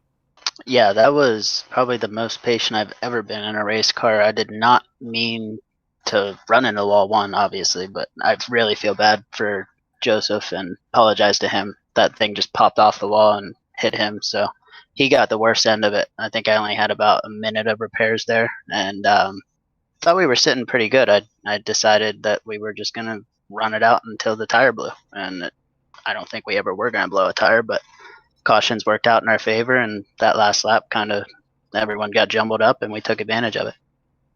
Yeah, I mean, talk about that last caution that ended up coming out. I think at the time you were scheduled to finish around the 6th position if you'd been able to make it on fuel. And as you said, if those tires were able to hold out, but then everybody's bunched back up. You're still on the lead lap with a shot of winning this thing. So is there any way to formulate a strategy at a track like Richmond to work your way up to the front to try and win the thing, knowing there's only 2 laps?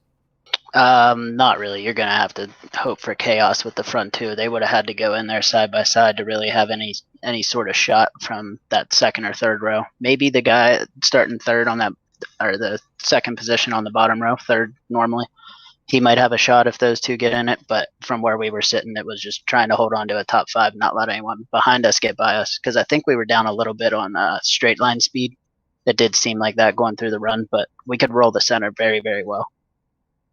Yeah, I mean, Hank, it was a great comeback for yourself and the way that today's race started for you. How are you feeling about going to Bristol next week? I mean, it's still another short track. How are you feeling about that? I like Bristol.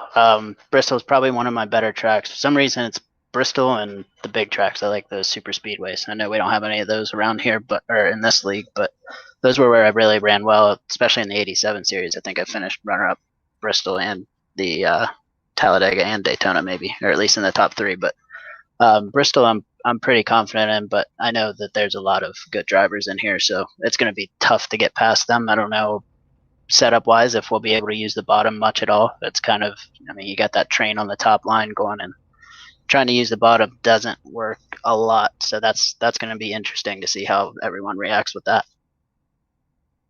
Well, Hank, congratulations on a great run here tonight. You bring it home in the second position, and this is going to move you into the top 10 point stands as well. So hopefully you can carry this momentum into Bristol next week. We're now going to let you do some shout outs. Yeah, thank you. Shout out to Juicebox Pod. I know that they sponsor the series, sponsor my car. Good guys, good. Check them out on Spotify, everything, everywhere you get your podcast there.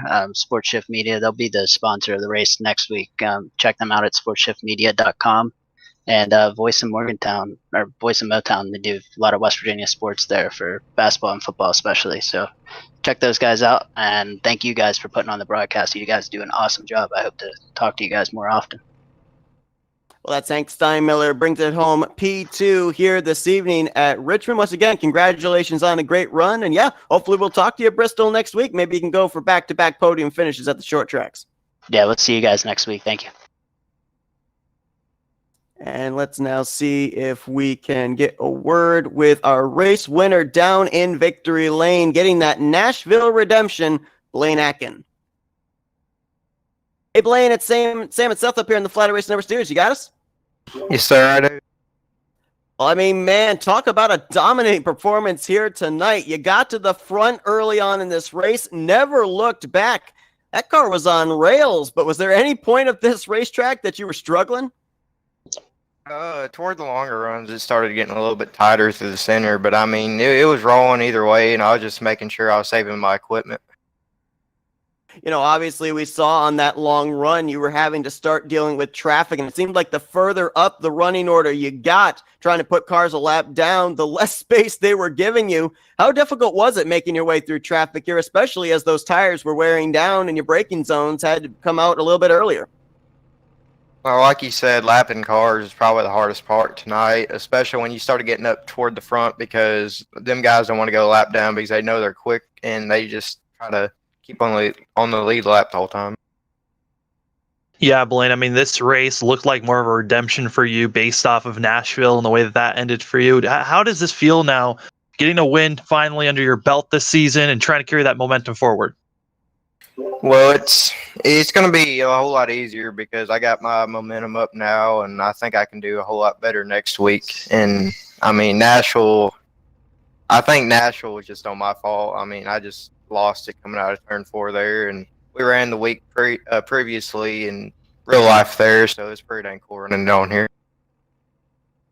Well, Blaine, definitely a lot of momentum on your side here. This is going to undoubtedly move you at least up into the top 5 in points, and it'll be interesting to see how close you are to being able to battle for that points lead. As you mentioned, the fact that your short track program has been really good as well. You had a great run going at Nashville. You win here tonight at Richmond. We got Bristol coming up on the horizon. So we wish you luck there to try and keep this momentum up as you try and get up there in battling for the championship. We're now going to turn the microphone over to you. Let's do some shout-outs.